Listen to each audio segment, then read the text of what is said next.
Bien, mesdames et messieurs, je suis ravi de vous retrouver pour cette deuxième partie de notre émission au sujet des startups, de la survie à la croissance. Donc, j'ai le plaisir d'accueillir mes deux autres invités. Donc, nous avions reçu tout à l'heure Houda Brada et Mehdi Ayabi. Et là, j'ai le plaisir d'accueillir avec moi Mourad El Mehjoubi. Mourad El Mehjoubi, bonjour. Bonjour. Vous êtes le directeur général de l'EM Lyon Business School Africa. Et vous êtes le vice-président de la French Tech Maroc. Exactement. Bienvenue. Merci beaucoup. Mourad. Merci pour l'invitation. Merci. Et nous avons aussi avec nous Smaïl Belkhiat. Smaïl Belkhiat, bienvenue. Vous êtes serial tech entrepreneur. Vous êtes le fondateur du groupe WIB, WIB Startup Studio, pour être plus précis, de VotreChauffeur.ma, Sarouti.ma, plus récemment Chéri.ma. Vous avez une dizaine de startups. On a besoin de vos conseils, de vos idées. Bienvenue et merci d'avoir accepté notre invitation. Merci à vous pour l'invitation. C'est un plaisir d'être ici en votre compagnie. Alors, Mourad Mehjoubi, on va démarrer avec vous. Une brève présentation de la French Tech. Alors, qu'est-ce que vous faites à la French Tech Casablanca ou French Tech Maroc, je dois dire? French Tech Maroc, effectivement, dans une logique plus globale de notre action, dans l'accompagnement des startups. Mais le label, effectivement, French Tech Casablanca, qui est une des communautés représentatives de la démarche French Tech, qui est, comme son nom l'indique, née en France. Une démarche qui permet de réunir tout un écosystème autour des startups, tout un écosystème d'investisseurs, de porteurs de projets. Et donc, notre action ici au Maroc est bien sûr de fédérer un écosystème local, de pouvoir accompagner la visibilité des startups marocaines dans leur démarche de développement et de croissance, et en même temps être le lien dans toute cette communauté au niveau mondial entre ces startups marocaines et l'ensemble des autres startups de ce réseau French Tech. Se dépasser pour relever de nouveaux défis. BMCE Bank of Africa devient Bank of Africa. Alors, est-ce que vous avez eu des actions particulières que vous avez menées en cette période? Parce que nous passons, comme on disait tout à l'heure, par une période particulière, 3-4 mois de confinement, encore plusieurs mois qui s'annoncent un peu particuliers, pour ne pas dire compliqués, pour le monde entier, pas uniquement pour les entreprises marocaines. Est-ce que dans votre démarche d'accompagnement et puis de dynamisation un petit peu de ce public-là, est-ce que vous avez fait des démarches particulières en cette période? Alors tout à fait, cette démarche, la démarche a déjà été initiée depuis un petit peu plus d'un an maintenant dans notre développement de ce groupement. En fait, il faut comprendre que la French Tech Casablanca Maroc est un groupement d'entrepreneurs nationaux, binationaux, français, qui ont une passion sur le digital, sur cette capacité à fédérer des communautés, l'innovation bien sûr. Et depuis le lancement de cette démarche, grâce à un board représentant 9 personnes, eh bien, nous avons initié différentes actions, alors physiques au départ, où on mettait en avant les startups, on côtoyait aussi le monde de l'entreprise, que ce soit dans le public ou dans le privé, en termes d'organisation et de grands comptes et petites et moyennes entreprises. Et donc, le changement qui a été opéré depuis la crise Covid, ça a été de pouvoir continuer à donner cette visibilité aux startups, de pouvoir échanger autour des différentes technologies qui touchent de près ou de loin l'innovation et l'accompagnement du développement des startups. Et nous avons basculé complètement sur un format digital, sous forme de webinar, comme ça s'est fait dans plusieurs domaines depuis maintenant quelques mois. Et donc, la facilité grâce au digital de pouvoir communiquer avec ces startups, de les mettre en avant. Et donc, ça a été le vrai basculement, en tout cas, dans notre démarche. Donc, je retiens que vous avez quand même accompagné pour avoir de la visibilité. Je me retourne vers Smaïl Belkhiat. Alors, avant de démarrer, est-ce que vous pourriez nous donner aussi une brève présentation de votre groupe WIB? Bien sûr. Donc, Groupe WIB est avant tout un startup studio dans le sens où il accompagne soit de jeunes entrepreneurs, soit des groupes qui ne sont pas du tout dans le digital, à se lancer dans des startups en relation avec la tech au Maroc. Alors on a lancé ça il y a plus de 6 ans maintenant, à une époque où il n'y avait pas encore de réel écosystème startup marocain et où il était effectivement à cette époque difficile soit pour un entrepreneur d'aller lever des fonds et d'expliquer le modèle classique qui consiste à faire du cash burn avant de pouvoir gagner de l'argent et à valoriser une startup avant qu'elle ne soit effectivement rentable, soit accompagner les grands groupes qui à l'époque n'avaient encore très peu d'idées de ce qu'était le digital. Donc ce qu'on a fait, c'est qu'on a créé un environnement, c'est un immeuble en plein Casablanca, dans lequel nous avons pris et loué l'ensemble des étages pour en faire un coworking space, mais plus que ça, pour mutualiser un certain nombre de ressources back-office, qu'elles soient ressources administratives classiques de type comptable, conseil juridique, secrétaire, mais aussi des ressources un petit peu plus techniques, comme par exemple des développeurs informatiques, mais aussi des marketeurs, des consultants, qui peuvent donc accompagner les startups elles-mêmes à se lancer, à analyser un marché et à croître. Ce qu'il faut savoir, c'est que la taille du marché au Maroc, notamment sur les domaines dans lesquels on est, justifie peu le recrutement de ressources à temps plein au niveau back-office. Donc la seule manière finalement qu'on a de réussir est d'avoir des ressources mutualisées en back-office afin de réduire les coûts et d'avoir bien évidemment des ressources dédiées par start-up en front office et qui sont généralement les commerciaux qui vont vendre le service lui-même. Donc création, mutualisation plutôt des ressources ou des fonctions support, si je comprends bien, mais créer aussi un environnement permettant à ces entreprises de... Tout à fait. Je vais te dire pourquoi. Simplement parce que pour moi, la barrière la plus difficile à dépasser lorsqu'on est entrepreneur, c'est de se réveiller le matin, aller au boulot seul et se dire « Est-ce que je suis pas en train de faire une grosse connerie ?» Mes copains sont carriéristes, ils sont en train de progresser, leur salaire évolue, leur poste évolue. Et moi, je me retrouve, au départ, on fait le papier en tête de son entreprise. Je me retrouve à faire entre guillemets, des tâches de bas étage. Et ce questionnement continu, quotidien qu'on a dans la tête, c'est pour moi l'étape la plus difficile à franchir lorsqu'on est entrepreneur. Et qu'est-ce qui nous aide à la franchir ? C'est tout simplement d'aller dans un environnement où il y a d'autres personnes dans la même situation que nous et qui nous donnent en fait le sentiment qu'on n'est pas seul dans cette galère. Et c'est que comme ça qu'on y arrive. La solitude de l'entrepreneur, finalement, qui est valable. C'est tout à fait ça, la solitude de l'entrepreneur. Donc, cet écosystème avait pour rôle, et a toujours pour rôle, puisque aujourd'hui, il accompagne de nombreux entrepreneurs à dépasser cette solitude et en même temps à profiter, bien évidemment, de l'expertise, du savoir des autres entrepreneurs qui sont passés par là quelques mois ou quelques années au préalable. Et vous savez ce qu'on dit sur l'expérience, c'est une lanterne qu'on met sur le dos pour guider les personnes qui nous suivent et on se positionne en tant qu'incubateur, accélérateur et maintenant fondation pour accompagner les jeunes dans ce domaine-là.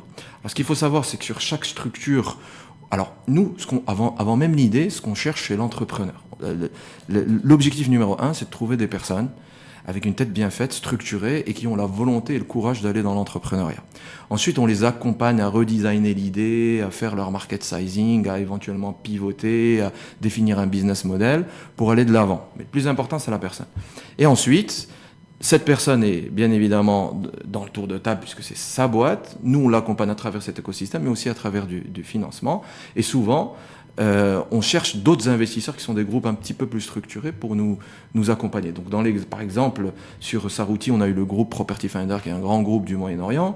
Sur votre chauffeur, on a le groupe Avis Loca Finance, qui est un grand groupe dans le domaine, et ainsi de suite. Sur Chari.ma, on a le groupe Dislog, qui est dans le domaine de la distribution, et ainsi de suite pour l'ensemble des startups. C'est une ouverture soit sur de grandes entreprises locales, soit même sur de grandes entreprises internationales qui souhaitent investir. Tout à fait. Alors pour rester sur l'international, je vais revenir vers vous dans un instant, Smaïl. La French Tech, Mourad Mahjoui, la French Tech existe dans plusieurs pays du monde. Est-ce que vous avez un benchmark des bonnes pratiques qu'il peut y avoir ailleurs, je sais pas, en Asie, en Amérique, en Europe ou même dans d'autres pays africains par rapport à des bonnes pratiques, surtout en cette période-là, un peu particulière, un peu trouble?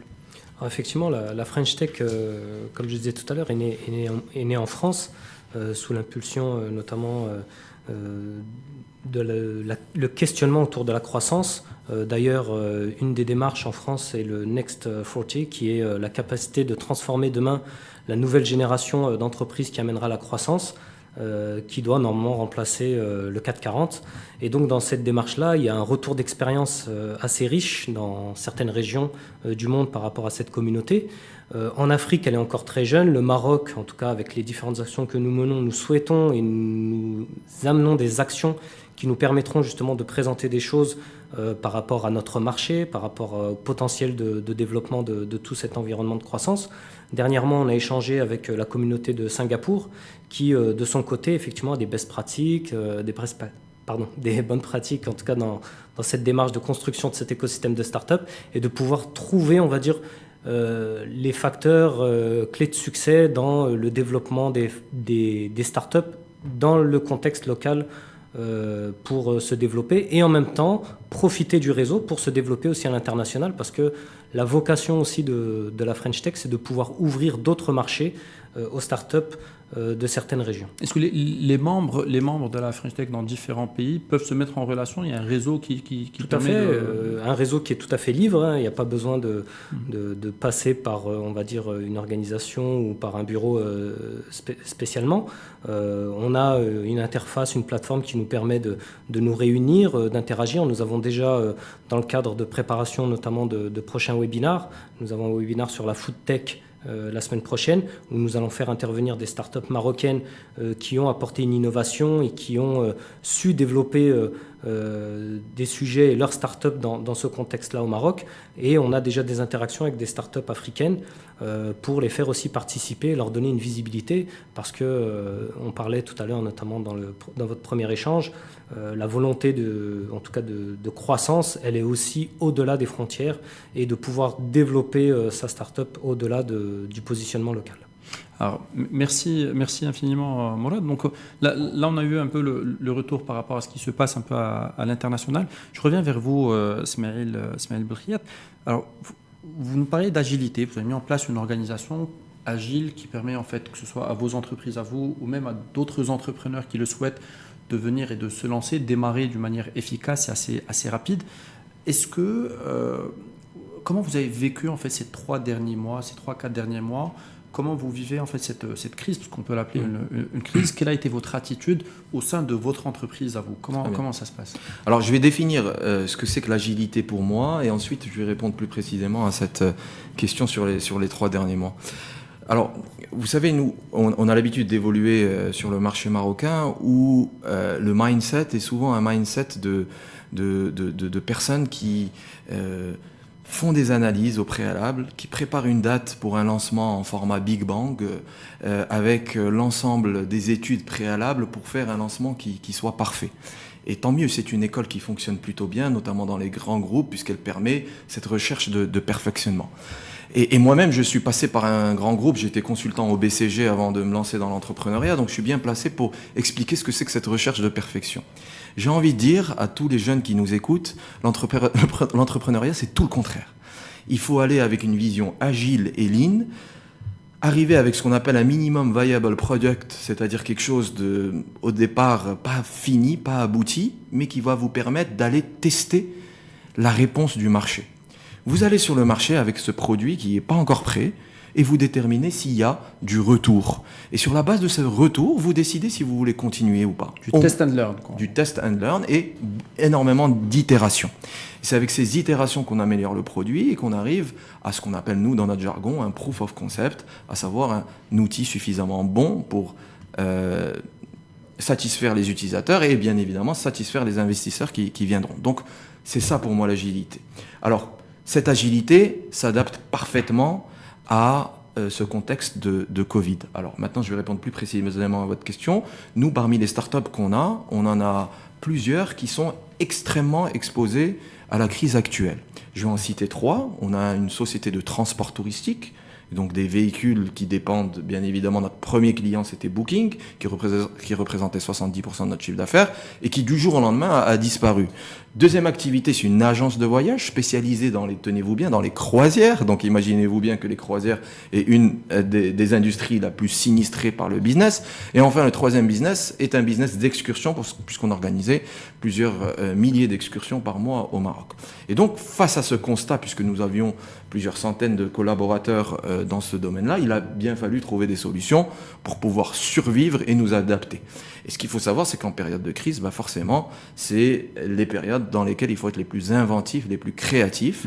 Et il a fallu qu'on pivote, tout simplement, de manière bien évidemment temporaire, puisque nous n'avons pas abandonné nos métiers de base, mais nous avons pivoté. Et je vous donne un exemple, sur l'activité de transport touristique, puisque nous avions des véhicules, nous nous sommes rapprochés de sociétés dans le e-commerce, qui sont des sociétés qui se développent plutôt bien, en leur proposant nos services de chauffeurs privés, entre guillemets, de manière à pouvoir les accompagner dans le transport d'un certain nombre de marchandises qu'on appelle nous high value, qui ont besoin d'une certaine logistique, de distribution, d'une certaine logistique. Et c'est comme ça aujourd'hui qu'on utilise nos collaborateurs et nos véhicules, et on s'est même rendu compte que c'était un business finalement tout aussi profitable que celui du transport des personnes. Et suite au Covid, nous allons continuer cette activité-là avec nos partenaires, que je ne vais pas citer, mais qui font partie des plus gros groupes e-commerce au niveau africain. Pensez un avenir commun pour élargir nos horizons. BMCE Bank of Africa devient Bank of Africa. Voilà. Donc la crise y est, mais en fait on peut réagir de deux manières. En gros, c'est soit on prend le tout en pleine face, en gros soit on construit un mur, soit un moulin.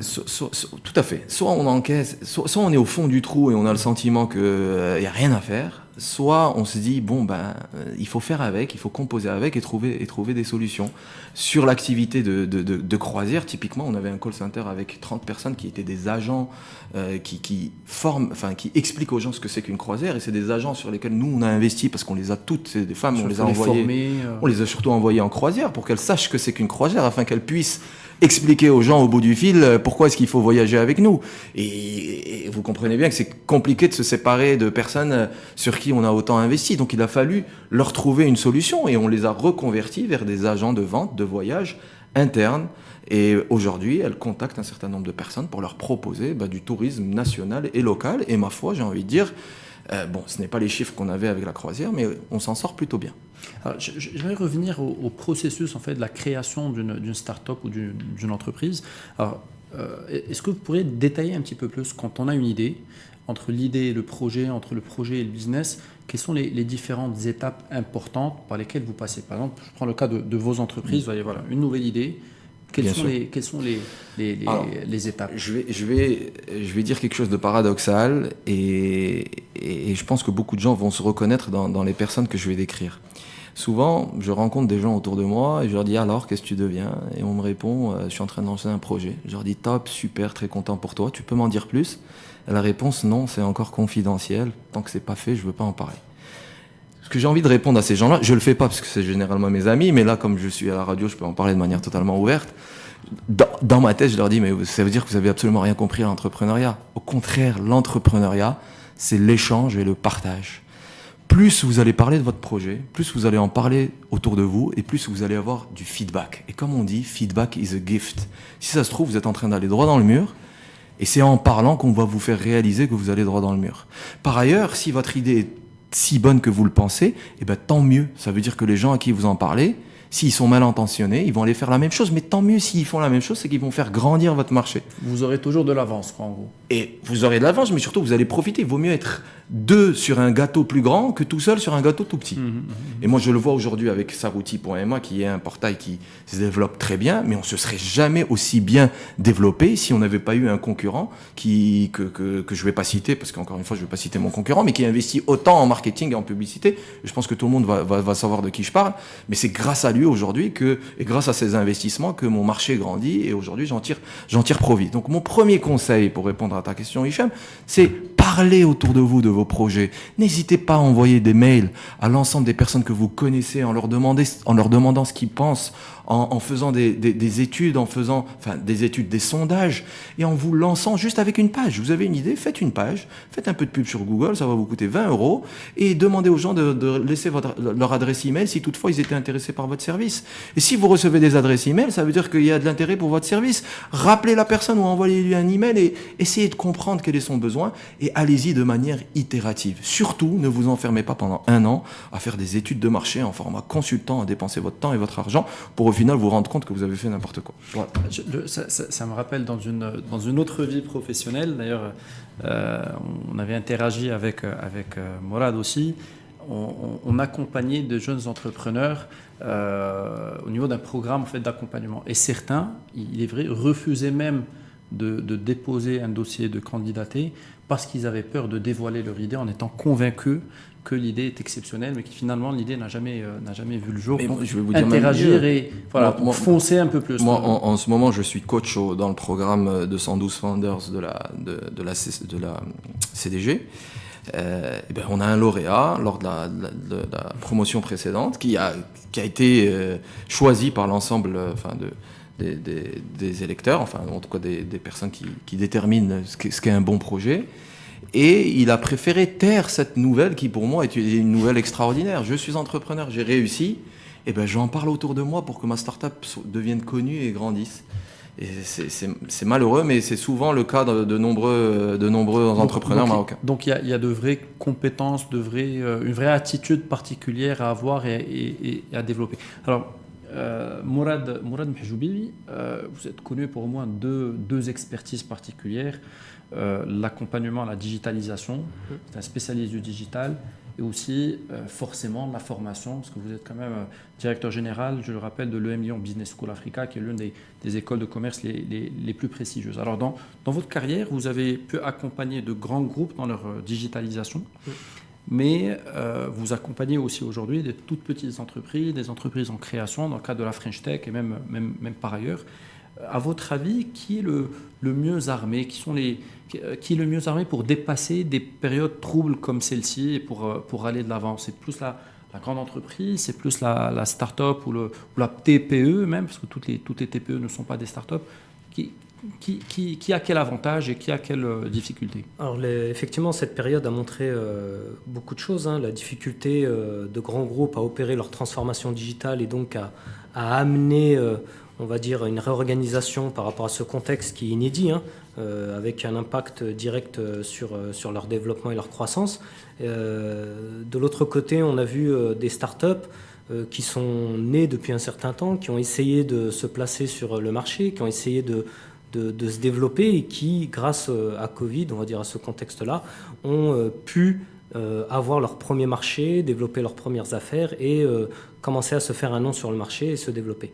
Donc on connaît très bien la différence entre, on va dire, la grosse entreprise très lourde qui, tout à l'heure Smaïl parlait d'agilité, qui justement n'a pas cette capacité à aller très vite. De l'autre côté, c'est toute la définition d'une start-up, c'est de pouvoir du jour au lendemain se réadapter, de pouvoir faire évoluer son idée, de pouvoir intégrer une nouvelle technologie par rapport à une entreprise qui a un système d'information assez lourd. Donc cette différence, on la connaît et on l'identifie naturellement.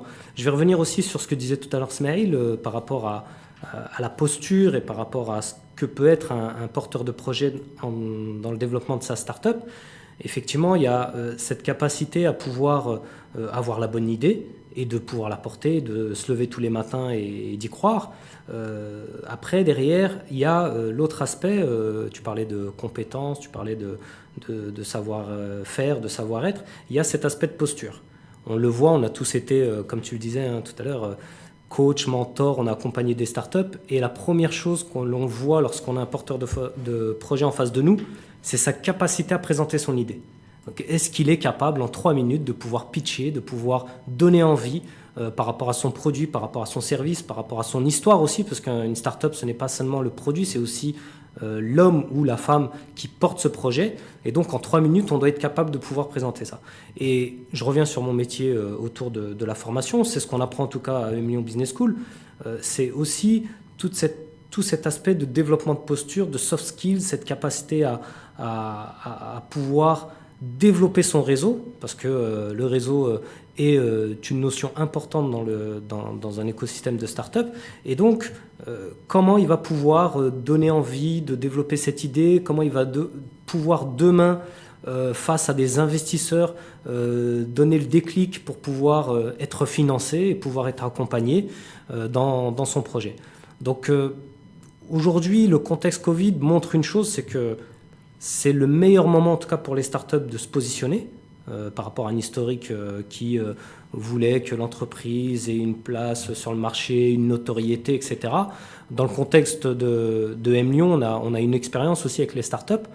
EM Lyon Business School, j'en ai pas parlé, on est une école française dans le top 3 français, on est dans le top 50 mondial, on est représenté sur différents campus au niveau, sur 6 campus, alors principalement en France bien sûr, mais aussi en Asie et bien sûr en Afrique avec notre campus à Casablanca, on est installé depuis 5 ans. Et donc à EM Lyon Business School, on a depuis 5 ans opéré notre transformation digitale. Et dans cette transformation digitale, on a bien sûr développé un système d'information, on a plateformisé un certain nombre de choses, on a été capable de proposer à nos étudiants, à nos apprenants, tout un système pour pouvoir accompagner leur formation et leur cursus. Et depuis 3 ans, nous intégrons de nouvelles solutions innovantes grâce à des startups qui nous ont présenté leurs produits et qui aujourd'hui sont complètement intégrés. On parle de la blockchain sur la diplomation de nos étudiants, donc avec tout un circuit qui permet de diplômer nos étudiants sur une plateforme avec une reconnaissance liée à cette blockchain. On a mis en place aussi des plateformes pour bien sûr gérer la continuité d'activité qui a été un moment très dur pour l'ensemble des écoles et des universités mi-mars, où on a demandé à toutes les écoles de basculer 100% au niveau digital. Et donc là, on a été effectivement prêts du jour au lendemain. Et c'est grâce à un investissement et aussi des partenaires qui ne sont pas forcément des grandes structures. Historiquement, on a travaillé avec IBM. Et depuis 3 ans, maintenant, on travaille avec des petites startups qui aujourd'hui amènent la création de valeur dans notre environnement. Donc la création de valeur n'est finalement pas limitée uniquement aux grandes structures, mais on peut la trouver chez la start-up, il faut juste faire confiance et aller de l'avant. Pour rester, vous parlez de l'EMIO. On a entendu les chiffres qu'a annoncé Mehdi Alaoui tout à l'heure, et concrètement, on n'est pas encore premier de la classe en termes de création d'entreprise, du moins dans l'environnement des start-up au niveau continental. Alors, est-ce que il y a forcément l'écosystème en tant que tel, il y a la taille du marché, parce qu'on en parle souvent, il faut dire les choses comme elles sont, mais est-ce qu'il n'y a pas aussi une composante formation et compétences à développer? Est-ce qu'il y a des compétences particulières qu'il faut aller chercher, qu'il faut aller développer chez les entrepreneurs? Bien sûr, si je parle en tout cas au nom de M Lyon Business School par rapport au programme et par rapport aussi à notre logique d'installation, on est dans le principe d'avoir un ancrage local adapté au marché pour pouvoir construire et accompagner les leaders de demain. Donc à partir de là, bien sûr, il y a la formation, on a un certain nombre de programmes, et le programme phare que nous avons au sein de notre campus à Casablanca, c'est un bachelor en 4 ans qui permet à des bacheliers de suivre en 4 ans un programme qui va les accompagner à développer un certain nombre de compétences, de soft skills, de hard skills, et sur cet élément-là, on a une spécificité, on a une signature qui est bien sûr le digital, l'innovation et l'entrepreneuriat. Et donc, aujourd'hui, on se rend compte de la fracture entre des étudiants qui, bien sûr, viennent d'un cursus scolaire très académique, et dès la première année, on les met face à ce qu'est une entreprise. Comment fonctionne une entreprise, comment ils vont devoir s'intégrer dans cette entreprise. Donc dès la première année, ils vont intégrer un stage. Et là, on sent effectivement cette fracture, et on est là pour justement accompagner à travers des compétences. Donc il y a du management de l'innovation, il y a le développement de la créativité, il y a des aspects, des notions autour de l'entrepreneuriat, mais également de l'intrapreneuriat. On voit de grands groupes marocains qui aujourd'hui développent leur propre start-up en interne et qui demandent justement à avoir des ressources en interne qui sont capables de se détacher complètement du jour au lendemain de leur activité professionnelle pour porter un projet. Et ces projets, à terme, deviennent des start-up au sein d'un grand groupe. Et donc, on amène nos étudiants dans cette démarche-là. Merci Mourad. Encourager la solidarité pour connecter toutes les énergies. BMCE Bank of Africa devient Bank of Africa. Smaïl Belkhiat, est-ce que vous pensez aussi qu'il y a des compétences particulières qu'un start-upper doit avoir, ou qu'un créateur d'entreprise d'une manière générale? Moi, j'ai eu l'occasion de rencontrer des centraliens avec des parcours exceptionnels et qui, du jour au lendemain, décident de changer de vie et d'entreprendre, et puis ils se retrouvent heurtés à des difficultés des fois commerciales, ou il y a la gestion. Alors, comment on gère ça si pour un entrepreneur? Alors, je pense qu'il y a un certain nombre de qualités qu'il faut avoir pour être entrepreneur. Maintenant, si on ne les a pas, c'est pas non plus la fin du monde. Il suffit juste de s'associer avec les bonnes personnes et de trouver un cofondateur qui a notamment ces qualités qu'on n'a pas. Alors, parmi les qualités, et encore une fois, je vais en citer quelques-unes, mais je ne veux pas que ça démoralise ou décourage toutes les personnes qui nous écoutent ou qui nous regardent et qui, pour le coup, ne les ont pas. Donc, c'est un nice to have, mais c'est pas un must have puisqu'on peut s'associer. Parmi les qualités, il y a bien évidemment la résilience, dans le sens où un entrepreneur va tomber et il va devoir se relever. Donc, si on n'a pas cette résilience, on se relève pas. D'où l'importance d'accepter les échecs, de se créer une carapace et encore une fois, d'itérer de manière à améliorer son prochain coup, de manière à ce que le prochain coup réussisse. Ensuite, deuxième qualité qui est une qualité pour moi assez compliquée à avoir, qui est celle d'accepter l'imperfection, d'accepter d'aller vite sans pour autant être parfait dans ce qu'on fait. C'est pas ce qu'on nous apprend dans les grandes écoles dont tu parlais tout à l'heure, c'est pas ce qu'on nous apprend dans ce modèle élitiste français dont le Maroc est un héritage, c'est pas ce qu'on nous apprend en classe prépa, c'est pas ce qu'on nous apprend dans les grands cabinets de conseil dont certains sont issus. Et pourtant, c'est une des qualités premières de l'entrepreneur. Aller vite, apprendre de ses erreurs, itérer, améliorer et faire en sorte qu'au coup suivant, on réussisse. Et enfin, et encore une fois, je ne cite que quelques qualités parmi celles qu'il faut avoir, mais dernière qualité, c'est de faire une introspection pour réaliser qu'on n'est pas capable de tout faire soi-même et que pour y arriver, il faut s'entourer de personnes qui sont meilleures que nous dans les domaines qu'on ne maîtrise pas. Et ça a souvent une relation avec l'ego, et j'ai envie de dire que le pire des défauts chez un entrepreneur, c'est son ego. Donc, savoir s'entourer, finalement. Le réseau est particulièrement important. Alors, j'aimerais vous interpeller sur un point important. Mourad a parlé d'innovation. Et l'innovation est souvent liée à l'entrepreneuriat. Est-ce que il y a une méthode ou un processus d'innovation particulier, comme ça qu'on est dans cette logique de création d'entreprise? Est-ce qu'on est dans l'observation d'abord? Est-ce que on prend tout ce qui vient, puis on mouline le tout, et puis ça arrive? Comment ça se passe? Alors, c'est une bonne question, mais j'aimerais juste clarifier un point. Souvent, l'innovation est reliée à l'entrepreneuriat, même s'il y a aujourd'hui de l'innovation dans des très grands groupes, à travers l'intrapreneuriat qui est différent de l'entrepreneuriat. Mais l'entrepreneuriat peut réussir parfaitement sans innovation.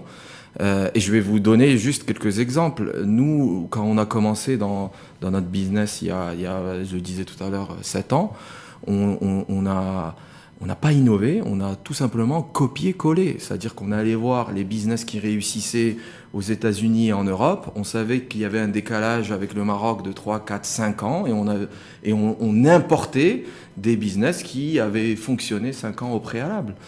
Et l'innovation vient de l'adaptation au marché marocain. Et j'ai envie de dire, encore une fois, il faut appeler un chat. On est dans un marché qui est relativement limité, avec un accès à des ressources humaines qui sont extrêmement compétentes, mais qui n'ont pas forcément tout le temps l'ensemble des outils nécessaires pour être, on va dire, au top niveau de ce qui se passe dans des startup nations ou dans des endroits tels que la Silicon Valley. Donc, j'ai envie de dire, c'est pas parce que on se sent incapable d'innover au Maroc, parce que c'est plus difficile d'innover au Maroc qu'ailleurs, que pour autant il ne faut pas entreprendre.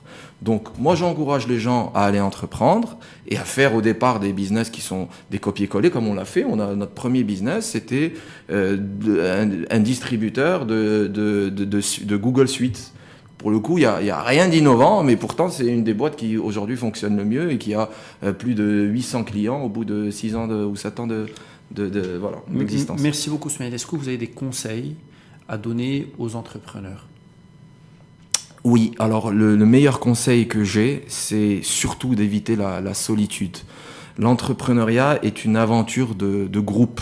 Dans l'idéal, je leur conseille de trouver des associés, cofondateurs, personnes qui peuvent les accompagner dès le départ. Et si ce n'est pas possible pour différentes raisons, je les invite à contacter notamment des réseaux comme Réseau Entreprendre, des réseaux comme la French Tech. Tout à l'heure, on avait Mehdi Alaoui et sa Startup Factory d'accélération, ou encore le groupe WIB et d'autres environnements qui leur permettent au quotidien de rencontrer des personnes qui sont dans la même situation qu'eux, qui vont partager avec eux les difficultés quotidiennes de l'entrepreneuriat. Et je leur demande surtout éviter la solitude parce que c'est le pire ennemi de l'entrepreneur. Merci beaucoup, Smaïl. On s'approche de la fin de notre émission. Peut-être une dernière question pour vous, Mourad. Alors, vous êtes un fin connaisseur un peu de l'évolution du digital, même au niveau de l'international. Est-ce que vous avez une idée un peu des nouvelles tendances? Qu'est-ce que vous conseillez maintenant aux entrepreneurs qui veulent aller vers la tech toujours? Vers quoi est-ce qu'il faut aller chercher pour avoir peut-être la future pépite de demain. Parce qu'on sait que les technologies évoluent rapidement.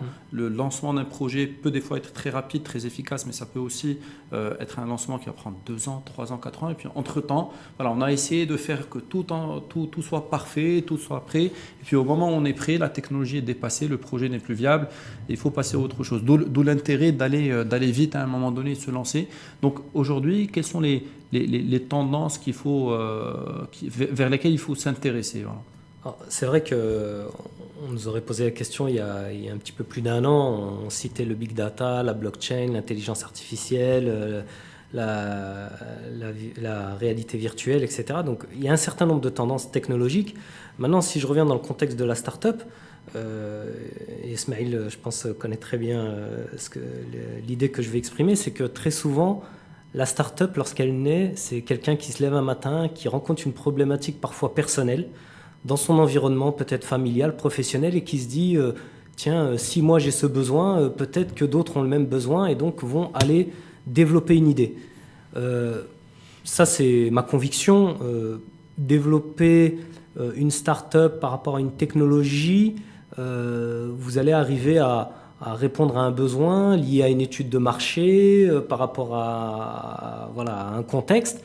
Je pense que la plus belle des startups, c'est effectivement cette vocation, cette passion, cette idée qui est née d'un besoin personnel et qui se développe. Après, quelle technologie je peux utiliser pour amener ce projet à se développer, à construire, être agile pour pouvoir se dire, à l'image d'un Uber qui a développé au départ son business à travers les GAFA. Il a utilisé la plateforme de Amazon pour stocker sa data, il a utilisé le Google Maps sur l'aspect trajectoire, les aspects de financement. Et puis petit à petit, en développant son idée, il a utilisé d'autres technologies, d'autres moyens. Et donc le conseil, pour revenir un peu à ce que disait Ismaël, c'est le passage à l'acte. Ça veut dire je démarre avec un MVP, je peux utiliser ce qui existe aujourd'hui, qui peut ne pas me coûter cher, parce qu'il y a beaucoup d'open source aussi. Et après, derrière, je fédère une idée et je vais pouvoir plus tard me dire, en utilisant la signature électronique, la réalité virtuelle, ou dans le contexte Covid, je vais pouvoir utiliser telle ou telle technologie, toujours sur l'aspect technologique, pour développer mon idée. Mais maintenant, se dire, il faut aller à fond sur le big data, il faut aller à fond sur l'intelligence artificielle, c'est pas comme ça en tout cas que je vois le développement. Merci infiniment Morad Mahjoubi. Est-ce que vous avez peut-être une nouveauté, un rendez-vous pour l'EM Lyon à annoncer?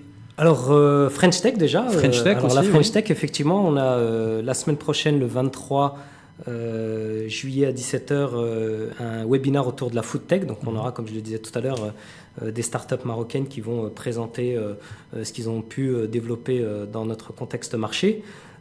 Et puis EM Lyon, sur un aspect plutôt prochaine rentrée, avec nos différents cursus, notre développement aussi en Afrique, qui va nous amener d'ici une stratégie 5 ans à être présent sur d'autres pays au niveau du continent. Merci infiniment Morad Mahjoubi. Ismaël Belkhiyat, est-ce que vous avez un nouveau projet, une nouveauté à annoncer ou à partager avec les personnes qui nous regardent? Oui, tout à fait. Moi, j'en profite pour faire un appel à candidature. On lance dans le cadre du groupe Dislog, la fondation Dislog, que je gère, et dotée d'un budget de 10 millions de dirhams afin d'accompagner les jeunes entrepreneurs porteurs de projets dans leur idée et les financer. Donc toute personne qui nous écoute et qui serait intéressée par se lancer, je vous prie de m'envoyer un email à l'adresse suivante, x@is.ma. Je rappelle, x@is.ma. Merci infiniment Ismaël Belkhiyat. Je rappelle que vous êtes fondateur du groupe WIB Startup Factory. Morad Mahjoubi, directeur de l'EM Lyon et vice-président de la French Tech. Merci infiniment d'avoir honoré notre invitation. Mesdames et messieurs, nous vous invitons à aller visiter les halls d'exposition, à rentrer au niveau des stands, échanger, interagissez avec les conseillers. Vous aurez des guides, des vidéos de présentation. Donc prenez votre temps et profitez, constituez votre boîte à outils sur mesure. Je remercie donc la French Tech et le groupe WIB, nos partenaires, pour cette émission. Excellente journée à vous.